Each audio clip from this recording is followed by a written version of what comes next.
Sir ఫైనల్గా మీరు crime free India అని ఒక ఛానల్ పెట్టి ప్రజలకి టిప్స్ ఇవ్వడం స్టార్ట్ చేశారు. సైబర్ క్రైమ్ అనేది మీద ఎక్కువ ఫోకస్, మీ వింగ్ వేరే వింగ్ అయినా సైబర్ క్రైమ్ చేస్తున్నారు. ప్రజలకి ఇంత చేయడం వెనక మీకు గవర్నమెంట్ నుంచి పర్మిషన్ తీసుకున్నారు, అఫీషియల్గా చేస్తున్నారు.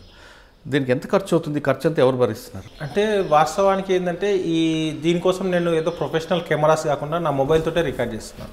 మొబైల్తో రికార్డ్ చేసుకొని ఇంట్లోనే చేస్తున్నాను. ప్లస్ మా వైఫ్ టెక్నికల్ సౌండ్ ఉంది కాబట్టి ఆమె ఎడిటింగ్ చేస్తుంది. సో దీని మీద ఖర్చు పెట్టడానికి ఎక్కువ లేదు. బట్ ఉన్నంతలో కూడా ఏదైనా చిన్న చిన్న ఖర్చులు, కెమెరాస్ లేకపోతే మైక్, లైటింగ్స్ కాబట్టి ఇంటర్నల్గా చేసుకున్నా కూడా అదొక సాటిస్ఫాక్షన్. ఏంటంటే మన వల్ల ఎవరైతే బెనిఫిట్ పొందిరో, సార్ మీ వల్ల నేను ఈ ప్రాబ్లమ్స్ సేవ్ అయినా అని చెప్పారో అప్పుడు వచ్చే సాటిస్ఫాక్షన్ వేరే అనిపిస్తుంది. కానీ ఆదాయం ఉండదు డబ్బులతో.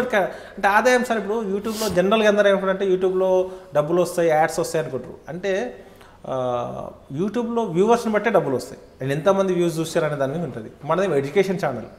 ఎడ్యుకేషన్ ఛానల్ ఎవరికి ఎక్కదు. అదే నేను అంటావా అని సాంగ్ పాడాను అనుకోండి, ఇది వైరల్ అవుతుంది. సైబర్ అఫెండర్స్ గురి కాకండి, జాగ్రత్తగా ఉండంటే ఎవరు వినరు. నేనేమో సెకండ్ కేటగిరీ.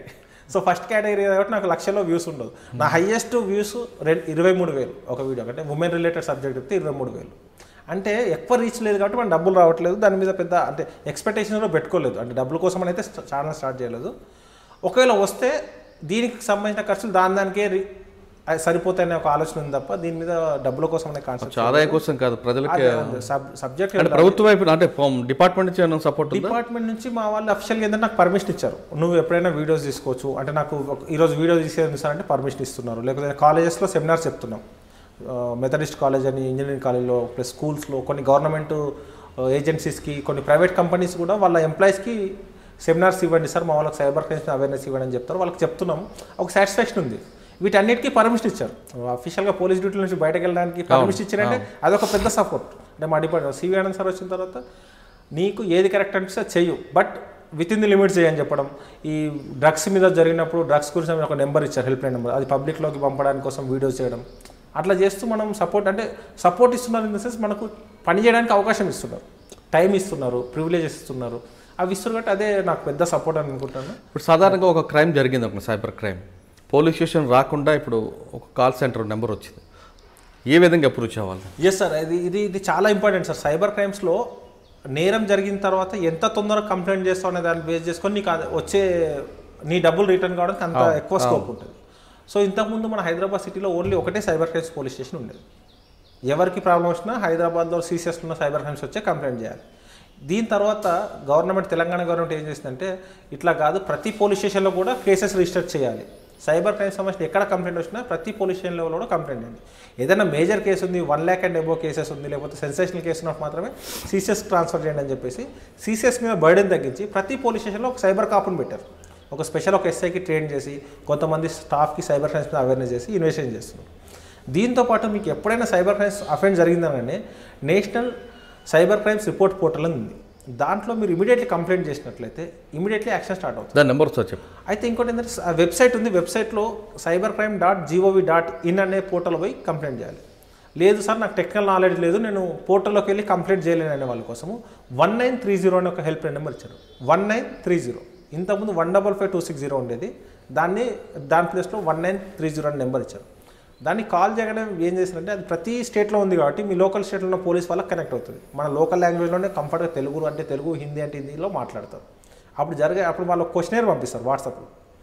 మీ పేరేంటి, మీరుండే ఏరియా పోలీస్ స్టేషన్ ఏంది, ఏ అమౌంట్ ఎట్లా పోయింది, ఎంత అమౌంట్ పోయింది, అమౌంట్ పోయినప్పుడు వచ్చిన మెసేజ్ మాకు ఫార్వర్డ్ చేయండి అని ఒక క్వశ్చనర్ పంపిస్తారు. ఆ క్వశ్చనర్కి ఆన్సర్ చేయగానే మీరు ఫర్ ఎగ్జాంపుల్ ఒక 10,000 రూపీస్ పోయింది అనుకోండి సార్, ఒక ఆన్లైన్ ఫ్రాడ్లో, ఓటీపీ ఫ్రాడ్లో. మీకు మెసేజ్ రాగానే వాళ్ళు ఏం చేస్తారంటే దీనికి మొత్తం ఇండియా వైడ్ ఒక నోడల్ ఏజెన్సీ పెట్టారు, నేషనల్ సైబర్ క్రైమ్ రిపోర్ట్. వాళ్ళు ఏం చేస్తారంటే అన్ని బ్యాంకులకు వాళ్ళు టైప్ చేస్తారు. ఈ మెసేజ్ చూడగానే ఈ మెసేజ్ వాళ్ళు డీకోడ్ చేస్తారు. ఆ మెసేజ్ ఏ బ్యాంక్కి వచ్చింది, ఏ అకౌంట్ నెంబర్ అని ఆ కన్సర్న్ బ్యాంక్కి ఇమీడియట్లీ మెయిల్ పెట్టేస్తారు, ఆ అకౌంట్ ఫ్రీజ్ చేయండి అని చెప్పేసి.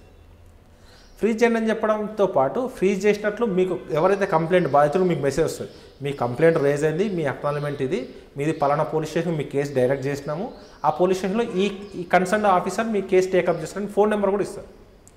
దాంతోపాటు దాంట్లో అకౌంట్లో ఫ్రీజ్ అయితే ఇంత అమౌంట్ వాడి అకౌంట్లో అమౌంట్ ఉందని చెప్పి మనకు మెసేజ్ కూడా వస్తుంది. అంటే ఎంత ట్రాన్స్పరెన్సీ, ఎంత ఫీడ్బ్యాక్ ఇస్తారంటే మీకు ఎగ్జాక్ట్ స్టెప్ బై స్టెప్ ఇస్తుంటారు. ఒకవేళ మీ 10,000 పోయింది వాడి దాంట్లో 10,000 ఉందంటే మీ అమౌంట్ మీకు వచ్చేసినట్టు. అది ఎట్లా అంటే ఇమీడియట్లీ కంప్లైంట్ చేయాలి. పాత రోజులు ఎట్లుండే ఎన్సీఆర్పీ పోర్టల్ లేనప్పుడు police station complaint, for example నీ డబ్బులు ఈరోజు 10 o'clock పోయింది, నువ్వు డైరెక్ట్ పోలీస్ స్టేషన్ రాకుండా ఎవరి దగ్గరకు వెళ్ళి మీడియేటర్ని పట్టుకోనో లేకపోతే ఎవరినో ఆ లీడర్నో లేకపోతే అడ్వకేట్ని పట్టుకొని పోలీస్ స్టేషన్కి వచ్చారు సాయంత్రం అవుతుంది. మీరు కంప్లైంట్ ఇచ్చినాక అది తీసుకొని మీ మెసేజ్ తీసుకొని మీ బ్యాంక్ అకౌంట్ స్టేట్మెంట్ కోసం నెక్స్ట్ డే బ్యాంకుకి పెడితే ఆ బ్యాంక్ వాళ్ళ స్టేట్మెంట్ రావడం 2 రోజులు పడుతుంది. ఆ స్టేట్మెంట్ వచ్చినాక ఇది ఏ బ్యాంక్లో అకౌంట్ పోయిందని చూస్తే అది ఎక్కడో యూపీ బీహార్ అటువైపు వస్తుంది. వాళ్ళకు మెయిల్ పెట్టి ఇవన్నీ చేసరికి 1 week అవుతుంది. సో స్కోప్ తక్కువ ఉండేది. ఇప్పుడు ఏంటంటే ఇమీడియట్లీ వితిన్ 1 hourలో ఏ అకౌంట్లో కూడా అకౌంట్ ఫ్రీజ్ అయిపోతుంది, మీ అమౌంట్ రిఫండ్ కూడా వస్తుంది.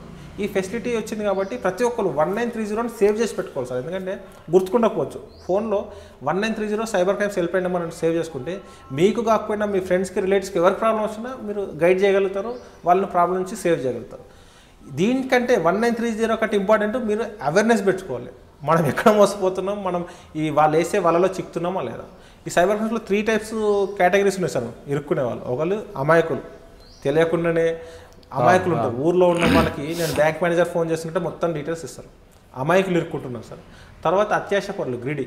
నీకు లాటరీ పగిలిందంటే నువ్వు లాటరీ టికెట్ కొన్నప్పుడు నీకు లాటరీ ఎట్లా పగులుతుంది, ఎంత గుడ్డిగా నమ్మేసి లాటరీ పగిలింది ప్రాసెసింగ్ ఫీజు కట్టండి, షిప్పింగ్ ఛార్జెస్ కట్టండి, డబ్బులు కడతా ఉంటాం. ఇది 2వ రకం. 3వ రకం ఏంటంటే వాళ్ళకి అత్యుత్సాహం ఉంటుంది, తెలుసుకోవాలని కోరిక ఉంటుంది. హనీ ట్రాప్ ఉందనుకోండి, అరే ఈ అమ్మాయి హాయ్ అని మెసేజ్ పెట్టాలని ఎందుకు లేని ఊరుకోవచ్చు కదా, గెలుపుతారు. హాయ్ ఎవరు నువ్వు గుర్తుపట్టట్లేదు అంటే తెలియకుండా వీడు ఆ వలలోకి వీడి పోయి ఇరుక్కుంటాడు అత్యుత్సాహంతో. అంటే చేపలాగా, చేపకి మనం గాలం వేస్తే దానికి డౌట్ వస్తుంది, ఇదేదో డిఫరెంట్గా ఉంది, దీన్ని తినాలా లేదని అనుకుంటుంది, కానీ తినకుండా ఊరుకోదు, దాన్ని పోయి తిని ఆ గాలంకి ఇరుక్కుంటుంది. అట్లా ఈ 3rd కేటగిరీ. ఈ 3 కేటగిరీ వాళ్ళని టార్గెట్ చేసి ఈ సైబర్ అఫెండర్స్ ఎక్కువ చేస్తుంది. ఆ 3 కేటగిరీలో మనం లేకుండా ప్లాన్ చేసుకుంటే సేవ్ అయిపోతాం. ఓకే సార్, సైబర్ క్రైమ్ విషయం పక్కన పెడితే ఇప్పుడు మీరు చేస్తున్న ప్రొఫెషన్లో ఇప్పుడు మీకున్న ఆఫీసర్స్, ఇప్పుడు కొన్న జాయింట్ సిపి గారు కానీ లేదా అడిషనల్ సిపి గారు కానీ ఏ విధంగా కోఆపరేట్ చేస్తారు? ఇప్పుడు మాకు అవినాష్ మంత్రి సార్ వెళ్ళిన తర్వాత గజరావు భూపాల్ సార్ గారు వచ్చారు సౌత్ జోన్ నుంచి. వచ్చిన తర్వాత ఒక 1 week తర్వాత నేను కలిసాను సార్, ఇట్లా నేను సైబర్ క్రైమ్స్ మీద వీడియో చేస్తున్నాను, ఇట్లా చేస్తున్నా అంటే okay well good go head బాగా చేయండి అని చెప్పి సార్ వచ్చిన తర్వాత ఒక కాలేజ్లో లా ప్రొఫెషనల్స్ తోటి మన నాంపల్లిలో ఉన్నటువంటి ఒక జడ్జి గారితో ఒక కాలేజ్లో సెమినార్ పెట్టించి మనం చేయడానికి స్కోప్ ఇచ్చాడు. మనం చాలా ఎంకరేజ్ చేశాడు. అంటే మీరు వెళ్ళు, నువ్వు చెయ్యు, మంచి ప్రోగ్రామ్ నుండి చెయ్యు అని. ఈరోజు కూడా ప్రోగ్రామ్కి వస్తున్నప్పుడు పోలీసులో కామన్ కదా సార్, మనం హైయర్ అఫీషియల్కి చెప్పి పర్మిషన్ తీసుకోండి, సార్ ఇట్లా ఐడ్రీమ్స్ వాళ్ళు ఇన్వైట్ చేశారు సార్, ఇట్లా సైబర్ క్రైమ్స్ మీద మాట్లాడాలంటే ఓకే గుడ్, చాలా మందికి రీచ్ అవుతుంది కదా వెళ్ళు అని చెప్పాడు. అంటే అటువంటి ఎంకరేజ్మెంట్ ఉంది కాబట్టి మన స్కోప్ ఉంది. ఇంకా వేరే వాళ్ళు కూడా అంటే నేనే కాదు, ఇంకెవరైనా ఇంట్రెస్ట్ ఉండి అంటే మనం సొసైటీకి ఏదైనా మనం సోషల్ మీడియా ద్వారా తెలుపుదాం అనుకున్న వాళ్ళు ఎవరైనా కూడా పోలీస్ ఆఫీసర్స్ అనే కాదు, వేరే డిపార్ట్మెంట్లో ఉన్న వాళ్ళు, రెవెన్యూ డిపార్ట్మెంట్లో రెవెన్యూ చట్టాల గురించి వాళ్ళు పబ్లిక్లోకి చెప్తే పబ్లిక్ తెలుస్తుంది.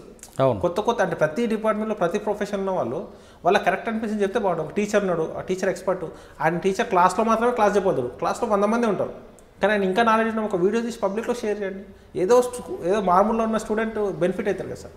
మన ప్రొఫెషన్ని కొంచెం పక్క జరిగి చేస్తే చాలా చాలా అద్భుతమైన రిజల్ట్స్ వస్తాయి సార్. కొంచెం పక్క జరిగి దాన్ని కొంచెం ఎక్స్ట్రాడినరీగా చేస్తే చాలా రిజల్ట్. ఒక టీచర్ సార్, ఆయన ఒక వీడియో తీసి పబ్లిక్లో పెట్టండి, ఒక ఎక్స్పెరిమెంట్ గురించి చెప్పండి, ఎంతమంది స్టూడెంట్స్ బెనిఫిట్ అవుతారు. కరెక్ట్. అట్లా ప్రతి ప్రొఫెషన్ వాళ్ళకి నచ్చింది వాళ్ళ టైంలో చిన్న వీడియో. సోషల్ మీడియా చాలా ఈజీ అయిపోయింది సార్. యూట్యూబ్ అనేది ₹1 ఖర్చు పెట్టకుండా యూట్యూబ్ ఛానల్ స్టార్ట్ చేయొచ్చు, మన మొబైల్తో రికార్డ్ చేయొచ్చు, అప్లోడ్ చేయొచ్చు, ఎంతమందికి బెనిఫిట్ అవుతుంది. అది ఒక అప్పీల్ ఏంటంటే ఎవరు మీకు తోసిన విధంగా ఇది సొసైటీకి అవసరం అనుకున్నప్పుడు నాకెందుకులే అనుకోకుండా కొంచెం ఒక స్టెప్ ముందుకేస్తే సొసైటీకి యూజ్ అవుతుంది సార్ కంపల్సరీగా. సైబర్ క్రైమ్ రాబోయే కాలంలో బాగా వినిపించే పేరు. సైబర్ క్రైమ్ అరికట్టాలంటే కేవలం పోలీసులే కాదు, మొత్తం ప్రజలందరూ బాధ్యత తీసుకోవాలంటున్నారు మల్లేష్ గారు. కేవలం పోలీసుల మీదే కాకుండా ప్రతి ప్రొఫెషన్లో ఉన్న వ్యక్తి సైబర్ క్రైమ్ గురించి చిన్న వీడియో చేసి అప్లోడ్ చేస్తే అది చూసిన చాలామంది జాగ్రత్త పడతారని చెప్తున్నారు.